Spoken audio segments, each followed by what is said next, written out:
Bonjour madame, bonjour messieurs, chers téléspectateurs et Communion Télévision. Tout le plaisir est pour nous de vous savoir nombreux devant votre petit écran en train de regarder nos émissions.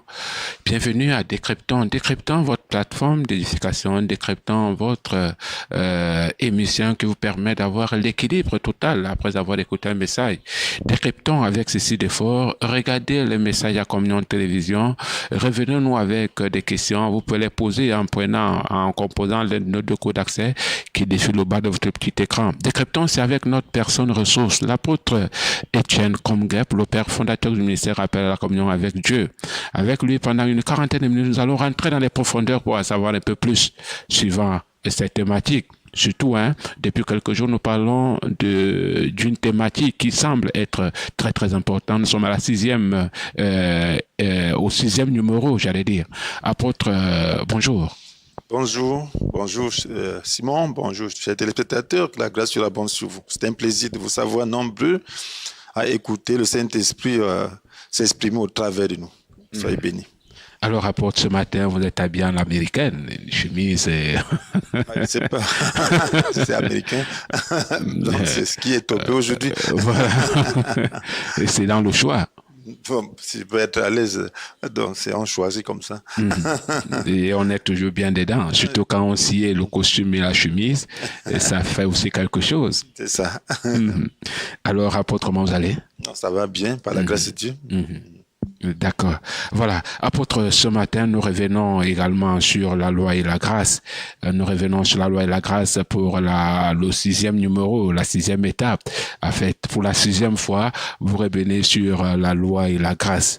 Alors, apôtre, est-ce qu'à ce jour, la sixième fois, la cinquième fois, vous nous avez dit qu'il y avait de l'impact. Est-ce que le feedback que vous avez après ces 5 premières fois vous semble être plus important? Oui, je crois que c'est important, c'est très important lorsqu'on parle de la loi et de la grâce. Le feedback est vraiment important parce que cela permet de comprendre vraiment comment avoir une relation personnelle avec Dieu. Oui.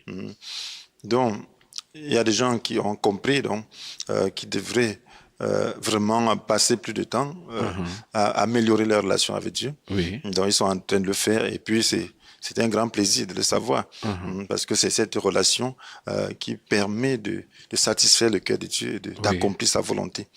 Donc, c'est pas juste avoir une relation légale, c'est-à-dire formaliste. Donc, cette relation formaliste ne satisfait pas ni soi-même ni Dieu. Donc, c'est cette relation d'amour.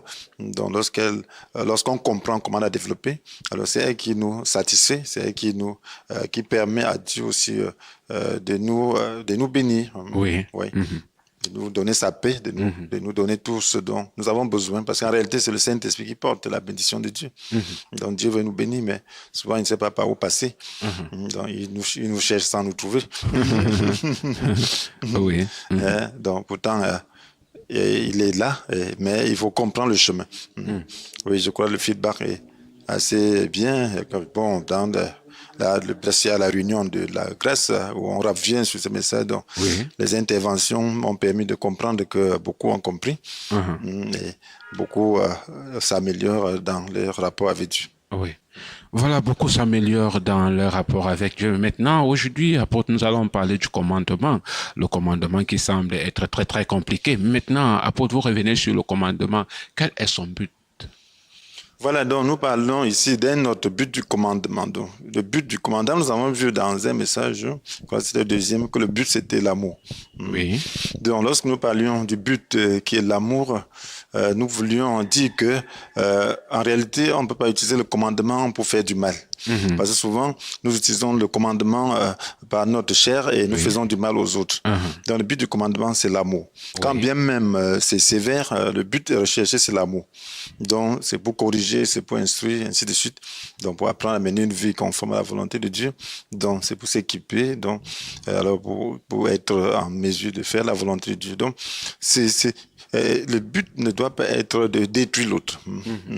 Parce que la chair exploite, donc la chair exploite le péché, exploite le commandement pour accomplir son propre dessein.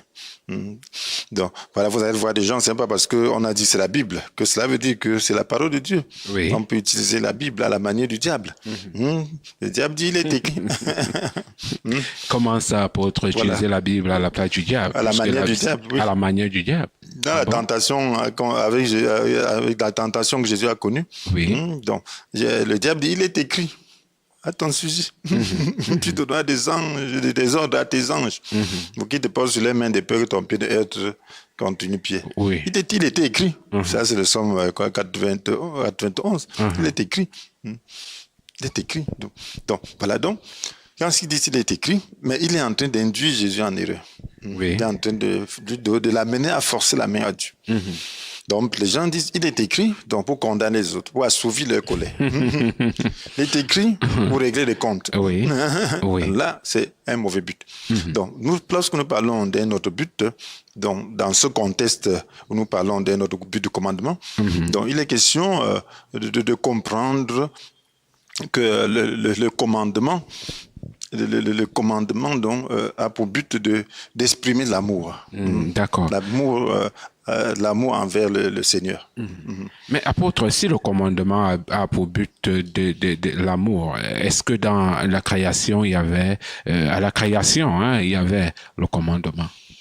Oui, donc nous voyons qu'à la création, le Seigneur a fait un jardin, un beau jardin, le jardin d'Éden, Adam et Ève, donc avec toutes sortes d'arbres fruitiers, même d'arbres ornementaux, ainsi de suite. Donc, et puis, il y avait deux arbres particuliers au milieu du jardin, l'arbre de la vie et l'arbre du choix entre le bien et le mal. Oui. Donc, le Seigneur dit, voilà, tu ne mangeras pas du fruit de cet arbre, du choix entre le bien et le mal.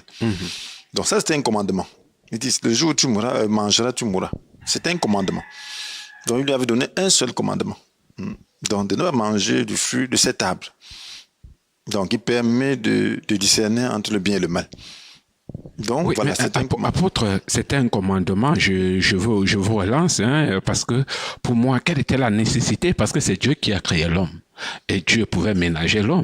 Quelle était la nécessité de voir ce commandement intervenir toute la création? Voilà, donc nous voyons que Dieu a créé l'homme par amour. Oui. Donc, si Dieu a fait un commandement, cela veut dire que il y a du bien dans le principe de ce commandement. Oui. Parce que Dieu ne pouvait rien faire de mal. Donc, il avait apprécié tout ce qu'il a créé, il a jugé très bon. Donc, même ce commandement était bien, était très bon. Oui. Même et surtout que d'autres prennent ces commandements comme étant une tente à fête, comme étant un piège. Voilà, donc, mais c'était très bon. Donc, voilà, si Dieu a vu que c'était très bon, c'est que c'était très bon.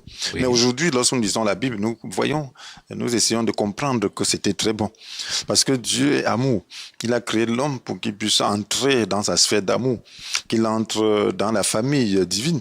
Donc, alors, il faut exprimer l'amour. Il faut développer aussi l'amour. L'amour doit grandir. Oui. Donc, et pour que l'amour grandisse, il faut des moyens pour pouvoir le faire. Et nous voyons donc que le commandement est un moyen d'exprimer son amour à Dieu. Parce que la Bible nous dit dans 1 Jean chapitre 5, verset 3, qu'aimer Dieu, c'est accomplir ce commandement.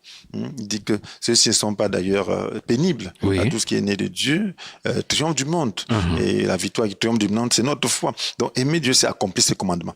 Donc, si aimer Dieu, c'est accomplir ce commandement, ça veut dire qu'on a besoin des commandements pour pouvoir exprimer son amour. Donc, ce commandement était donc le moyen pour Adam et Ève d'exprimer leur amour à leur Créateur. Donc, qui ne veut pas recevoir l'amour? Dieu donne l'amour, il faut aussi en recevoir. Et pour recevoir, donc, il faut un moyen. Donc, c'était le moyen d'exprimer l'amour des hommes envers le Créateur. Donc, voilà pourquoi c'est bon. Est-ce qui ne voudrait pas exprimer son amour? Qui ne voudrait pas exprimer son amour envers ses parents, qui ne voudrait pas exprimer son amour envers ses enfants. Donc voilà, Dieu nous exprime son amour en nous créant, en nous donnant tout, donc en nous donnant tout ce qui est bien. Mais maintenant, il faut que nous donne la possibilité d'exprimer le nôtre. Ah, ok. Sinon, il serait égoïste. Sinon, ça ne passerait pas. Il n'y aurait pas vraiment de communion. Il n'y aura pas de sens. Communion lorsque ça va dans les deux sens.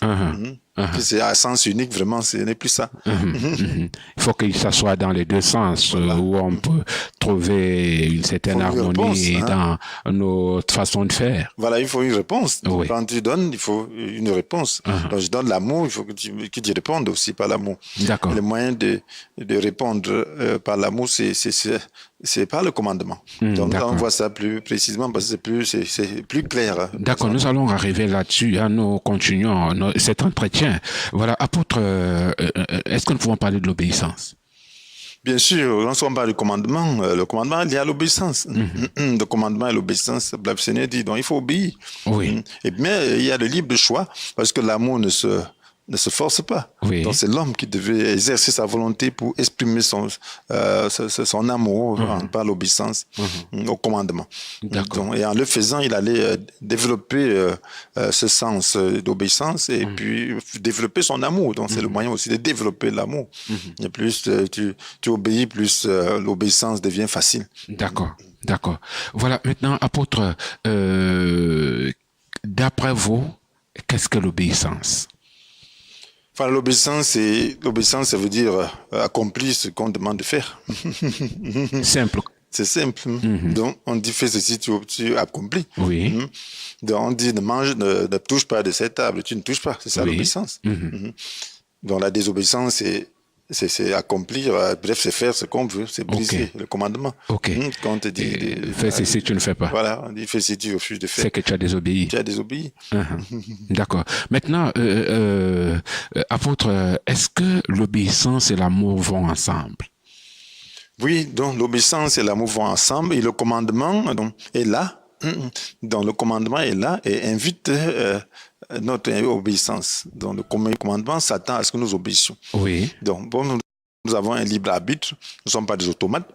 Donc nous devons exercer notre libre arbitre pour obéir. Lorsque tu obéis, tu exprimes ton amour. Mais est-ce qu'on peut faire un sans l'autre, c'est-à-dire que aimer sans obéir? Bon, il n'y a pas. C'est à travers l'obéissance qu'on voit l'amour. Parce que en réalité, l'amour c'est quoi? C'est faire à quelqu'un ce qui est bien. Oui. Donc, lorsque tu aimes quelqu'un, tu ne lui fais pas du mal. Donc, aimer, c'est ne pas faire du mal à l'autre, c'est de faire du bien. Donc, maintenant, obéir. Donc, lorsqu'on obéit sans que si l'obéissance n'est pas dans le sens de te nuire, donc si l'obéissance n'est pas du mal. Donc, si quelqu'un d'autre te demande de faire quelque chose qui va le satisfaire, mais sans te nuire, sans nuire à tes principes, alors si tu refuses de faire, cela veut dire que tu n'aimes pas cette personne. Voilà pourquoi. Mais quand c'est Dieu qui demande de faire quelque chose, alors cela veut dire que en réalité, Dieu qui est bon, il est souverainement bon, il ne peut pas te dire de faire ce qui est mauvais. Donc, il ne peut pas dire de faire ce qui n'est pas aussi dans tes capacités. Oui. Donc, et puis, le commandement exprime la volonté de Dieu. Exprime ce qui met Dieu à l'aise. Exprime ce qui lui plaît. Donc, si tu veux manifester ton amour, tu dois lui obéir. Donc, il te dit, puisque tu ne le vois pas, tu ne vois pas Dieu. Donc, il t'explique comment il est. Donc, avec un homme avec qui tu interagis, tu peux savoir ce qu'il veut, tu peux savoir ce qu'il mange. Tu peux savoir, s'il dit les choses de cette manière, alors il ne pourra pas comprendre, il va se fâcher. Mais Dieu a besoin plutôt de t'expliquer qui il est à travers le commandement. Donc maintenant, si tu l'aimes, tu vas donc obéir. Oui, c'est-à-dire que l'amour et le commandement, voilà. Toutefois, on retrouve, est-ce qu'on peut maintenant aimer simplement mais sans respecter le commandement? C'est impossible, vous avez dit. Là, il faut comprendre ce qu'on appelle, les gens appellent amour, sans que ce soit l'amour divin. Donc, l'amour, il y a plusieurs catégories d'amour, apôtre. Bien sûr. Ah bon? Il y a l'amour physique. Donc, il y a l'amour finial. Donc, il y a l'amour, lorsqu'on parle de l'amour de Dieu. Donc, lorsqu'on parle de l'amour de Dieu, les questions d'obéissance. Donc, c'est question de quelque chose qui te met en relation avec Dieu. Donc, Dieu est spirituel, Dieu est un être spirituel. Donc, cette obéissance qui permet que tu puisses être en accord avec lui. Oui. Donc, il y a plusieurs, il y a l'amitié. Hein? donc, vous savez comment les amis sont des complices, pas toujours dans ce qui est bien. Donc, voilà. Donc, il y a plusieurs types d'amour. Bon, maintenant, apôtre, quel est l'impact que le commandement peut apporter dans la vie d'un être humain? Voilà, le commandement est important parce que cela permet de garder l'amitié, l'amour, la relation avec Dieu. Donc, lorsque le commandement est respecté, donc dans le bon sens, donc ça veut dire que pour exprimer son amour à Dieu, Oui. alors là, Dieu ressent cet amour. Oui. Donc, le commandement est important. L'homme doit savoir comment aimer Dieu. Voilà, lorsque tu veux te marier, tu essaies de voir ce que la jeune fille aime. Oui, c'est un point très, très essentiel. Voilà. Hein? Donc, tu veux essayer de voir ce que la jeune fille aime. Si tu aimes ta femme, tu dois voir ce qui la dérange. Oui. Et puis, si tu vois qu'il y a telle chose qui la dérange, tu dois essayer d'améliorer. De ne pas faire les choses de cette manière. Oui. Parce que tu ne veux pas lui faire du mal. Oui. Donc, c'est la même chose avec Dieu, dans la relation avec Dieu. Donc, on doit savoir qu'est-ce qui dérange Dieu. Oui. Et puis, donc, améliorer. S'améliorer pour lui plaire. Okay. Donc, le commandement, c'est lui qui nous révèle ce qui le dérange. Donc, à travers les commandements qu'il nous donne. Donc, si nous l'aimons, nous devons respecter ses commandements. D'accord. D'accord. Si nous l'aimons, nous devons respecter son commandement. Mais voilà, à quoi peut-on comparer le commandement dans la vie de l'homme? Est-ce que c'est comparable à quelque chose d'autre? Bon, je peux dire le commandement, c'est comme la norme. La norme. Donc, c'est la norme de la vie de Dieu. Donc, le commandement, c'est le caractère de Dieu. Donc, Dieu nous révèle son caractère. Oui. Dieu nous révèle sa nature. Le commandement, c'est la nature même de Dieu. Il nous dit ce qu'il est. Il nous dit que si nous voulons lui ressembler, nous devons agir de telle ou telle manière. Oui. Donc, on dit tel père, tel fils. Parce que, pourquoi? Parce que c'est le père qui instruit l'enfant. Oui. Il dit qu'il y a un ennemi là-bas, l'ennemi là, ainsi de suite. Le fils va faire la même chose. Il dit, il y a un ami là-bas, le fils va aimer cet homme. Oui. Donc, c'est l'instruction. C'est le fils donc, reçoit l'instruction de son père. Oui. Donc, c'est la même chose. Donc, Dieu nous instruit. Il montre qui il est, comment il agit, dans ce qui lui plaît, et donc c'est à nous donc, de respecter. D'accord. Maintenant, apôtre, quelle est l'importance donc d'aimer Dieu? Est-ce que pour un homme normal, c'est important d'aimer Dieu? Voilà, aimer Dieu. Bon, quelle est l'importance d'aimer Dieu? Alors, il faut avoir la révélation de qui est Dieu. Donc, d'abord avoir la révélation. Donc, oui, parce que si on connaît qui est Dieu, on verra quelle est l'importance. Oui. Quelle est l'importance, je posais la question, quelle est l'importance d'aimer son parent?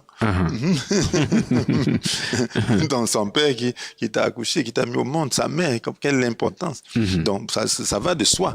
Donc, il y a un amour filial. Donc, nous aimons Dieu parce que c'est lui qui est notre créateur et il nous veut du bien. Donc, pour qu'on puisse garder la relation, l'amour vient de soi. Mais malheureusement, on ne naît pas étant enfant de Dieu, parce que en réalité, le monde a été détruit. Donc, la relation d'amour qu'il y avait entre Adam et Ève a été détruite. Oui. Donc, ce qui fait que tous nés étant éloignés de Dieu. Mais maintenant, quand tu te réconcilies avec Dieu, donc, alors, tu l'aimes. Tu vas chercher à l'aimer comme un enfant aime ses parents. Oui. Il y a des enfants ici qui cherchent leurs parents sans trouver. Parce qu'ils n'ont pas vu leurs parents. Donc, peut-être la maman, bon, elle avait fauté, ainsi de suite. Mais bon, peut-être cet homme n'avait pas cherché l'enfant quand il s'était pas occupé de l'enfant quand il était petit. Mais un enfant sérieux cherche à connaître ses parents. Oui. Oui. Et quand il voit son père, alors il est content. Donc, mais Dieu est bon. Les hommes ne sont pas comme Dieu ne pas comme les hommes. Oui. Mais Dieu a toujours pris soin de nous. Il n'a jamais fait du mal. Donc, c'est nous qui nous sommes écartés, ce sont nos parents qui sont écartés. Alors, lorsque nous retrouvons notre Père Céleste, qui est bon et qui veut vraiment toujours nous faire du bien, il y a de quoi toujours exprimer notre amour. D'accord. Il y a de quoi exprimer notre amour. Maintenant, apôtre, qu'est-ce qui détermine la position de l'homme devant Dieu? Est-ce qu'il y a quelque chose qui pourrait déterminer la position de l'homme devant Dieu? Oui, c'est le degré d'amour. Vous allez vous rendre compte, l'enfant qui aime est beaucoup aimé aussi. Oui. Voilà. Un enfant, il y a des enfants qui aiment. Les parents aiment tous les enfants. Ils aiment tout le monde. Mais celui qui manifeste un amour particulier, Et il se rapproche davantage du cœur des parents aussi. Donc, c'est la même chose. Donc, si tu veux être plus proche de Dieu, accomplis ses commandements. Donc, parce que c'est ça qui est le plus important. Parce que Dieu est juste. Donc, lorsqu'il nous laisse ici-bas, alors c'est parce qu'il veut nous donner aussi la possibilité d'avoir la position demain. Donc, cette position qu'on aura au ciel dépend donc de notre degré d'amour pour lui. Parce que tout ce que nous faisons dans l'amour compte. Parce qu'il est juste. Parce que ce qui est fait dans l'amour est désintéressé. Ce qui est fait dans l'amour est vraiment pour accomplir la volonté de Dieu. Cela manifeste Dieu. Cela manifeste le caractère de Dieu. Nous, la Bible nous que nous sommes le sel de la terre, nous sommes la lumière du monde. Donc cette lumière brille. Cette lumière brille lorsque nous faisons les choses selon la volonté de Dieu. Donc, c'est ça qui aimait davantage, nous élève davantage aux yeux de Dieu. D'accord. Mais maintenant, parlant du commandement, apôtre, vous savez, quand on parle du commandement, on a tout de suite envie de voir les injonctions. C'est-à-dire qu'on parle souvent du commandement opérationnel. Je prenais cet exemple. Est-ce qu'il serait donc important, est-ce qu'il serait donc possible d'aimer un commandement, apôtre? Oui, lorsqu'on aime Dieu, lorsqu'on sait quel est le bien fondé du commandement, on aime. Parce que l'on parle du commandement, il est question de la parole de Dieu en général. Parce que toute la parole de Dieu révèle la volonté de Dieu. Donc il y a des hommes qui ont aimé Dieu jusqu'à ce qu'ils ont exprimé leur amour. Donc il y a le psalmiste qui dit qu'il prend plaisir. Il prend plaisir à observer ces préceptes de Dieu, plus qu'à posséder tous les trésors. Voilà quelqu'un. Donc, il voit dans les commandements Dieu et il l'aime, plus que tous les trésors. C'est-à-dire que quand vous expliquez ce que vous expliquez là, c'est là vous dites que le commandement peut à un moment donné donner la joie au cœur. Bien sûr, c'est comme, puisque nous ne voyons pas physiquement Dieu, mais si tu entends la voix de celui que tu aimes, si tu te vois proche de celui que tu aimes, tu es content. Je suis sûr que quand tu rentres le soir, ayant passé peut-être la journée dehors, tu es très content de voir la sœur. Oui, c'est vrai. Elle aussi est très contente de te voir. Donc, c'est la même chose. Donc, si on entend la voix de Dieu, le commandement est le point de rencontre entre nous et Dieu. Donc, si tu sais que Dieu est dans le commandement, alors là, tu as beaucoup de joie à lire la Bible, à penser à la parole de Dieu. Donc c'est un peu ça la vie. Donc le commandement n'est juste pas une lettre, parce que si on ne voyait pas Dieu dans le commandement, elle devient une lettre morte. Mais lorsque les yeux sont ouverts, alors elle devient une lettre vivante. Donc elle devient de Christ lui-même. D'accord. Voilà. Maintenant, pourquoi donc le monde ne peut pas accomplir ses commandements? Pourquoi le monde ne peut pas accomplir les commandements de Dieu? Est-ce que tu aimes faire ce que ton ennemi demande de faire? Si ton ennemi te dit de faire quelque chose, donc Dieu est l'ennemi du monde et le monde est l'ennemi de Dieu. Et ils sont opposés alors? Ils sont opposés. Donc tout ce que le monde fait, c'est pour aller contre les intérêts de Dieu. On parle du monde, pas le monde physique. En général, on parle du monde dans son principe, dans le sens péjoratif, dans le sens que il est sous le pouvoir du diable. On ne parle pas des hommes, on parle du monde, de l'esprit du monde, un esprit. Donc c'est parce que le monde n'aime pas Dieu. Et parce que le monde n'aime pas Dieu, il ne peut pas faire ce que Dieu veut. Il va plutôt faire ce que Dieu ne veut pas. Est-ce que tu veux que ton ennemi soit content? Voilà le problème. C'est un peu compliqué. Donc, tu peux pas vouloir que ton ennemi soit content en tant que dans le sens naturel. Donc, ce sont les amis que tu veux. Tu veux qu'ils soient contents. Mais ton ennemi, tu veux qu'il plaise. Donc voilà le sens du monde. Le monde, avec l'esprit du diable, alors veut que Dieu plaise. Ne veut pas le bien de Dieu. Voilà pourquoi nous ne devons pas nous associer au monde dans son esprit. Parce que ça va plutôt faire du mal à Dieu. Puisque tout ce qui sera fait ne sera pas pour Dieu. Ce sera pour nuire à Dieu. D'accord.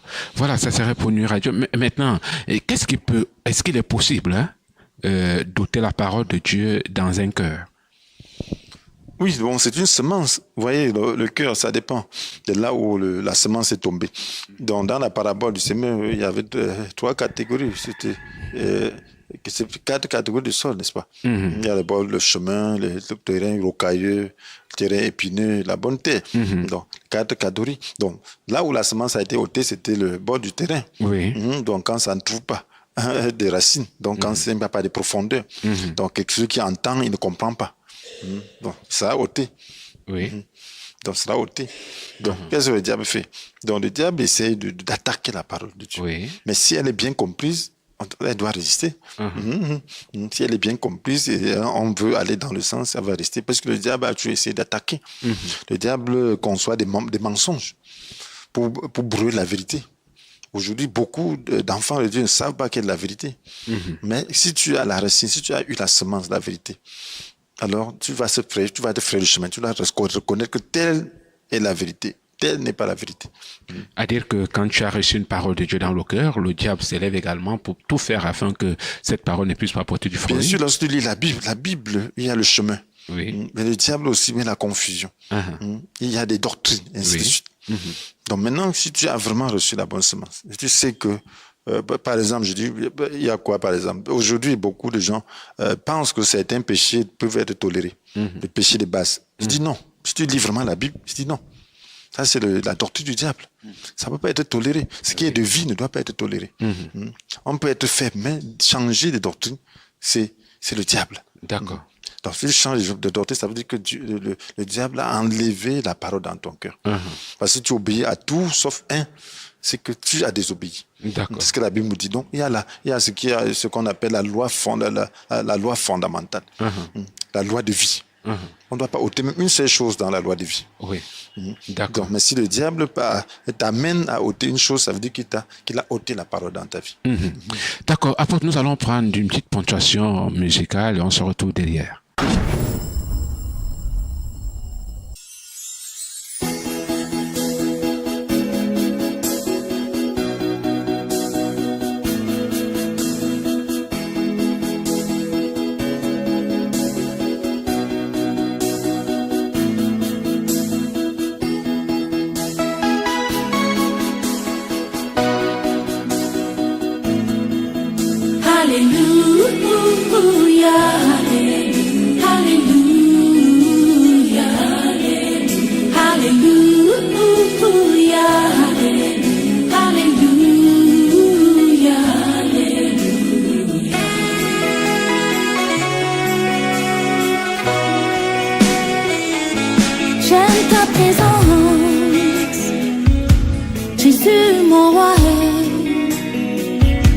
J'aime ta présence, toi mon bien-aimé. Prends-moi dans tes bras d'amour, Jésus. Serre-moi comme ton cœur. Prends-moi dans tes bras d'amour, Jésus. Serre-moi comme ton cœur. J'aime ta présence.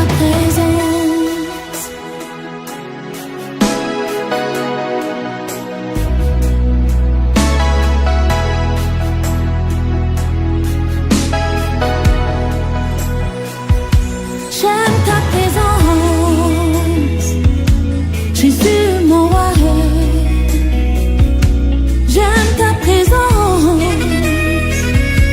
Jésus mon bien-aimé, prends-moi dans tes bras d'amour. Jésus, serre-moi comme ton cœur. Prends-moi dans tes bras d'amour. Jésus, serre-moi comme ton cœur. J'aime ta présence. Oui Seigneur, j'aime ta présence.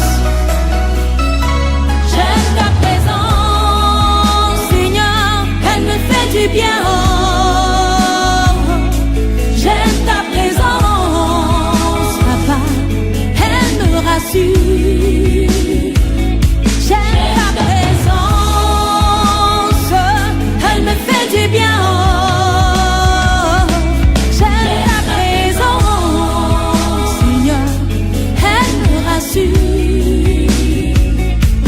J'aime ta présence.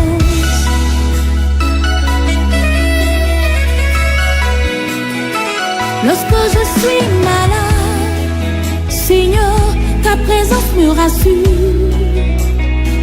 Lorsque je suis angoissée, oh, papa, ta présence me rassure. Lorsque je suis dans la tristesse, ta présence me rassure. Même lorsque je marche dans la vallée de l'ombre de la mort, ta présence me rassure. J'aime ta présence. J'aime ta présence. Elle me fait du bien. J'aime ta présence. Elle me rassure. J'aime ta présence. Elle me fait du bien. J'aime ta présence. Elle me rassure.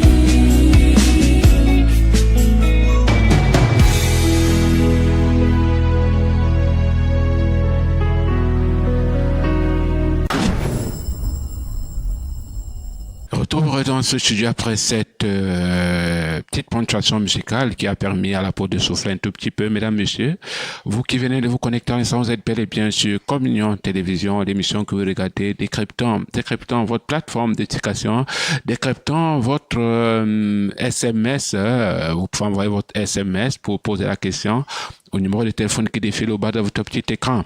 Voilà, apôtre, nous continuons cet entretien. Maintenant, nous allons entrer dans l'adoration. Ça vous dit? Oui, l'adoration, c'est une bonne chose. D'accord. Maintenant, bonne chose. apôtre, d'après vous, qu'est-ce que l'adoration? Voilà, l'adoration, c'est, je peux dire, c'est se disposer à faire tout ce que Dieu veut. D'accord. Quand dit-on de quelqu'un qui adore Dieu? On dit de quelqu'un qui adore Dieu, parce qu'il y a adoré à la manière, la manière populaire, mais il y a l'adoration selon le cœur de Dieu, révélé dans la Bible. Donc il y a plusieurs expressions de l'adoration. Par exemple, la Bible nous dit dans Hébreux 13, verset 15, que par Jésus-Christ offrons en tout temps à Dieu un sacrifice de louange qui consiste à célébrer son nom. Donc, là, par la bouche, par ce que nous disons, lorsque nous élevons Dieu. Donc, qu'on fait pour l'honorer, c'est ça de louer. Ce qu'on fait pour l'honorer. Donc, adorer, l'adoration, c'est une disposition. On voit qu'il est grand. Oui. Et puis, on se soumet à lui. Bon, vous allez voir que dans l'Ancienne Alliance, l'adoration se faisait, les gens peuvent se prosterner. Donc, pour reconnaître et qu'ils s'abandonnent à Dieu, en vue d'accomplir sa volonté. Oui. Donc c'est ça l'adoration. L'adoration, c'est exprimer sa grandeur, c'est se disposer à faire sa volonté. Oui. Nous le voyons dans le sacrifice d'Abraham. Dans le mot holocauste, l'holocauste dans l'Ancienne Alliance était un sacrifice d'animal, donc qu'on brûlait entièrement à Dieu. On brûlait à Dieu sans en manger. Donc ça représentait de l'adoration. L'adoration, c'est s'offrir entièrement à Dieu pour faire sa volonté. Voilà, combien de types d'adoration trouve-t-on? Bon, comme je l'ai dit tantôt, il y a différentes expressions d'adoration. Ça peut s'exprimer par des paroles, ça peut s'exprimer par des chants. Ça peut s'exprimer par des actes. De poser un acte coûteux, un acte sacrificiel pour adorer Dieu. Donc, voilà. Donc, notre vie, en réalité, doit être une vie d'adoration. D'accord. Mais maintenant, apôtre, est-ce qu'il est possible qu'on retrouve les véritables adorateurs et les faux adorateurs? Bien sûr, puisque le Père recherche les vrais adorateurs. C'est ce que Jésus a exprimé dans Jean chapitre 4, verset 23. Oui. Donc, que l'heure est venue où ceux qui adorent le Père le adorent par l'Esprit en vérité. Donc, le Père recherche ceux qui l'adorent ainsi. Oui. Donc, qui l'adore par l'Esprit en vérité. Par l'Esprit veut dire qu'il faut que ce soit l'Esprit qui nous montre ce que Dieu aime. Parce que souvent, nous ne devons pas adorer comme nous le voulons. C'est l'Esprit. Il faut être en contact avec l'Esprit. Oui. Je prends un exemple. Bon, il y a des cultures. Oui. Maintenant, si tu m'offres un plat, peut-être de chenilles, dans ma culture, je ne mange pas les chenilles. Peut-être c'était un plat préféré, peut-être c'était un plat très respectable. Par certaines personnes. Par certaines personnes dans certaines tribus. Bon, j'arrive chez toi, tu dis, je veux vraiment lui faire plaisir. puis je vois les chenilles, ainsi de suite. Et alors là, tu me donnes des chenilles. Ça va d'abord m'effrayer parce que... En fait, essayer de savoir ce qui me plaît. en disant cela, pour cela me revient en esprit. Je suis allé dans le nord-ouest et je suis arrivé là-bas. On dit il y a des repas qui sont réservés aux dignitaires. En fait, quand tu arrives là-bas, tu as de la considération. On va te faire un plat. Grande a été ma surprise comme face un plat de sauce jaune avec le taro, un truc que je n'ai jamais mangé. Tu as cherché la cuillère, la fourchette. J'étais d'abord, on me dit non, la première, en fait, pour les honorer, il faut manger avec les mains. Pour moi, c'était un parcours du combattant. Parce que donc, ça rejoint ce que vous étiez en train de dire là tout à l'heure. Donc, il faut connaître donc, ce que la personne veut. Oui. Donc, ce que Dieu veut, la Bible dit que c'est Dieu, que c'est l'Esprit qui connaît les choses de Dieu. Personne ne sait. C'est les choses personne ne connaît les choses de Dieu, si ce n'est l'Esprit de Dieu. Oui. Donc, voilà pourquoi il faut l'adorer par l'Esprit. Donc, il faut que l'Esprit nous instruise sur ce que Dieu aime. Oui. Lorsque nous disons la parole, il faut que l'Esprit nous instruise. Donc, alors, ne va pas offrir peut-être le hachou à quelqu'un qui ne sait pas manger le hachou. Oui, c'était terrible parce que là... Donc, c'est un peu ça. Donc, peut-être tu es en train de dire que tu adores Dieu et tu lui offres quelque chose qu'il ne reçoit pas. Oui, c'est vrai, c'est vrai. Donc, voilà pourquoi ça doit se faire par l'Esprit. Donc, et en vérité la vérité veut dire que c'est ce qu'on dit est conforme à ce qui est réellement. Oui. Il y a accord entre ce qu'on dit et ce qui est réellement. Ça veut dire que lorsque tu dis Seigneur, Seigneur, que tu considères vraiment Dieu comme ton Seigneur. Donc, Seigneur, c'est quoi? Le Seigneur, lorsqu'on parle de Seigneur, il y a et ça parle ça veut dire qu'il y a un esclave. Oui. Donc, il y a des serviteurs. Donc, ça veut dire que si tu appelles Jésus Seigneur, ça veut dire que tu es son serviteur. Mais un serviteur, c'est un esclave. Donc, ça veut dire que tu es disposé. Un esclave, c'est quelqu'un qui est disposé à recevoir toutes sortes d'instructions. OK. Voilà. Maintenant, apôtre, quelle est l'attitude ou la position que peut prendre un adorateur, un véritable adorateur? L'attitude, la gesture et tout. Oui. Donc, ça dépend. Si tu veux te coucher sur le sol, couche-toi. Si tu veux te mettre à genoux, mets-toi à genoux. Si tu veux te mettre debout, mets-toi debout. Si tu veux lever les mains, élève les mains. Donc, si tu veux t'asseoir, assieds-toi. Mais il faut que le cœur puisse vraiment être en harmonie avec ce que tu es en train de faire. Oui. Donc, et c'est ça ce qu'il faut. Quelquefois, on voit Dieu dans une mesure, une dimension. Quelquefois, quand on adore, bon, je me retrouve à genoux, même à l'église. Donc, pourquoi? Parce que j'ai vu Dieu dans une dimension telle que je me sens indigne de me tenir devant lui. Oui. Là, je me mets à genoux. Bon, mais d'autres ne se mettent pas à genoux. C'est parce qu'ils voient, c'est leur manière, c'est leur expression. Là, c'est mon expression à moi. En fait, chacun exprime à sa manière. Oui, chacun exprime à sa manière. Il y a d'autres qui s'asseyent, d'autres qui se mettent à plat ventre, d'autres qui se mettent debout, et chacun pour sa part. D'autres se couchent même. Dans ma chambre, je peux me coucher. Je ne veux pas faire le spectacle. Donc, je peux même me coucher devant Dieu. Pour prosterner devant Dieu. Donc, voilà. Donc, ça dépend de comment tu vois Dieu, de ce que tu veux exprimer. Mais ce qui est important, c'est le cœur, puisque c'est une adoration par l'esprit. Avoir un cœur disposé. Voilà, par l'esprit, parce que c'est ça qu'il faut nuancer. Parce que ce qui est important, c'est donc le cœur. Voilà pourquoi on dit de l'adoration par l'esprit. D'accord. Donc, tu peux faire des gestes juste folkloriques pour impressionner, sans que le cœur puisse être dedans. Donc, et puis, Dieu, il regarde le cœur. Quelle est ton intention réelle? Est-ce que tu es disposé? Est-ce que tu crois vraiment ce que tu dis là? Est-ce que tu crois vraiment les gestes que tu es en train de faire?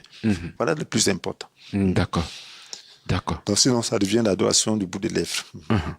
Sinon, ça devient l'adoration du bout des lèvres. Maintenant, apôtre, qu'est-ce qui qualifie l'homme pour être un véritable adorateur?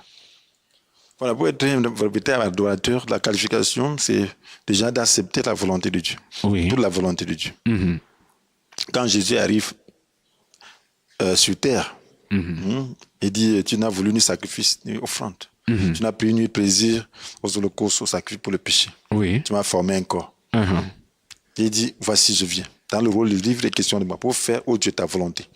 Donc, pour faire, Dieu lui a donné un corps pour qu'il puisse offrir un sacrifice. Oui. Il n'a pas voulu le sacrifice d'animaux. Il a dit, ça, je ne peux pas. Je ne prends pas plaisir à cela. Oui. Donc, il offre son corps. Donc, c'est ça qui te qualifie. Donc, l'offrande de soi-même. Oui.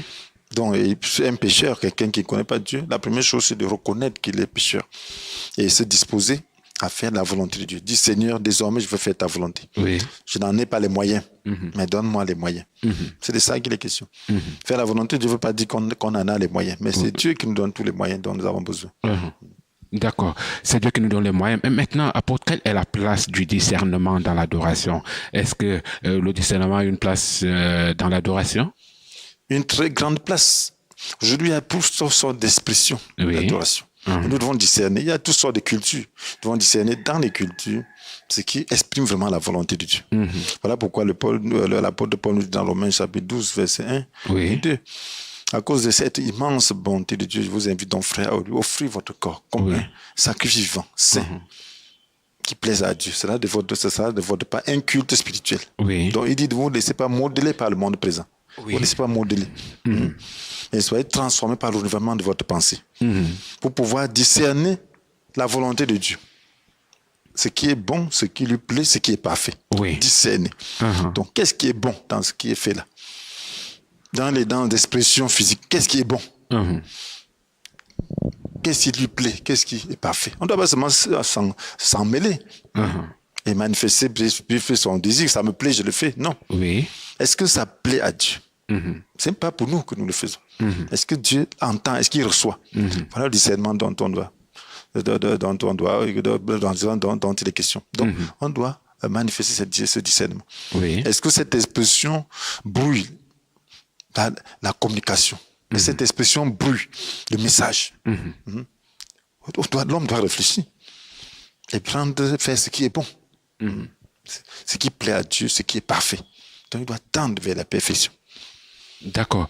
On doit tendre vers la perfection. Mais maintenant, que faire pour être un vrai adorateur? Parce que il y a beaucoup de personnes qui nous regardent, ils ont envie de poser la question, mais ils ne peuvent pas le faire parce que ils ne pourront le faire que par SMS. Maintenant, apôtre, que faire pour devenir un véritable adorateur?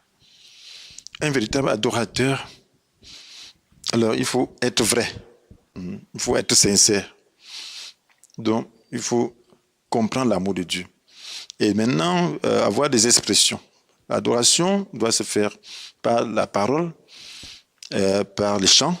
Donc, il faut avoir un répertoire qui exprime vraiment les paroles que toi-même tu vois être vraies, qui exprime vraiment ton adoration à Dieu.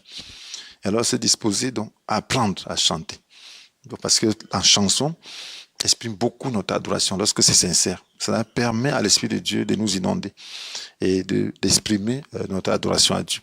Parce que les chansons inspirées, c'est la parole de Dieu, inspirée sur la parole de Dieu. Nous pouvons exprimer, ça exprime vraiment mieux la volonté de Dieu. Parce que Dieu n'est pas un homme, un être physique. On dit, oh, chouchou, bébé, ceci, je t'aime. Non, c'est pas ça. Donc, il a une manière de recevoir. Il y a des expressions qui manifestent, qui traduisent tout ce que nous voulons exprimer là. Tout notre amour. Donc, tout ça, c'est dans la Bible. Et Dieu inspire certains pour composer des chants inspirés. Donc, pour que nous pouvons élever à Dieu. Donc, c'est très important. Nous devons faire de l'adoration en chanson une priorité de notre vie. D'accord. Donc, si nous le faisons, nous allons voir la grâce de Dieu dans notre vie. Nous allons voir que nous allons davantage ressembler au Seigneur. Nous allons manifester le fruit de l'Esprit, parce que l'Esprit inondera nos âmes. D'accord. Maintenant, apôtre, certainement, ceux qui nous regardent, il y a parmi eux des enfants qui sont désobéissants. Ils le veulent, à partir de ce moment, devenir des enfants obéissants. Que leur dites-vous? Voilà, il faudrait simplement dire que si vous aimez vos parents et vous devez de les aimer, il ne suffit pas seulement de les aimer sentimentalement. Je sais que vous les aimez sentimentalement, mais si vous voulez vraiment faire comprendre votre amour à votre parent, vous avez besoin de les obéir, de lui obéir. Donc, vous devez obéir à vos parents. Donc, obéir à ses parents, c'est exprimer donc l'amour qu'on a pour ses parents. La Bible vous recommande d'ailleurs, dans Ephésiens 6, verset 1, que vous, enfants, obéissez à vos parents. Obéissez. Donc, vous devez obéir. Lorsque vous obéissez, lorsque vos parents vous instruisent, c'est par rapport à votre bien-être. Ils veulent votre bien-être. Vous êtes né et puis ils veulent que vous puissiez réussir. Oui. Donc, les instructions qu'ils vous donnent, c'est pour que vous puissiez réussir. Et lorsque vous ne le respectez pas, alors cela leur fait du mal. Oui. Donc, si vous voulez leur exprimer de l'amour, obéissez-leur. Parce qu'ils vous disent, levez-vous pour étudier, lavez les mains, ainsi de suite, n'allez pas avec les mauvais camarades, ne faites pas ceci, cela. Il faut obéir. Donc, lorsque vous devez être disposé à leur obéir. Oui. Donc, voilà votre manière d'exprimer votre amour à vos parents. Et Dieu veut cela. Et Dieu vous aimera de cette manière. Et il vous fera plus de grâce lorsqu'il fera que vous obéissez à vos parents. D'accord. Lorsqu'il verra que vous obéissez à vos parents, maintenant, apôtres, ils sont beaucoup qui nous regardent. Ils ont écouté le premier message, le deuxième message, troisième message, quatrième message, cinquième message, avec décryptant, bien sûr, au sixième message. Que leur dites-vous, apôtres? Alors, je leur dis qu'il ne suffit pas seulement d'écouter, il faut mettre en pratique. Je crois que dans ces messages, alors vous avez compris que alors, la loi et la grâce, donc, il y a un régime, et nous sommes dans le régime de la grâce, cela n'exclut pas la loi. Donc, le régime de la grâce nous donne des possibilités d'accomplir la loi par les moyens de Dieu. Donc, vous devez donc devoir demander cette possibilité par le Saint-Esprit pour pouvoir accomplir la volonté de Dieu. Voilà la quintessence de ce message. Mesdames, Messieurs, c'est la quintessence de ce message. La loi et la grâce, sixième partie. Nous avons parlé du commandement, de l'obéissance, de l'adoration. Il faut adorer Dieu. Adorer Dieu. Dispose ton cœur pour adorer Dieu. Il faudra devenir un véritable adorateur. Et si tu le fais, certainement, quelque chose t'attend. Parce que Dieu aime les véritables adorateurs. Surtout, l'heure est venue. Elle est déjà là. À votre merci pour ces enseignements enrichis pour au sixième numéro ou au sixième message. Que le Seigneur soit béni. C'est lui qui donne des enseignements, à lui la gloire. Mesdames, Messieurs, décryptant, Stop F1, restez scotchés, Communion Télévision, les programmes se poursuivent. Et quant à moi, Espébo Magicine. Ciao.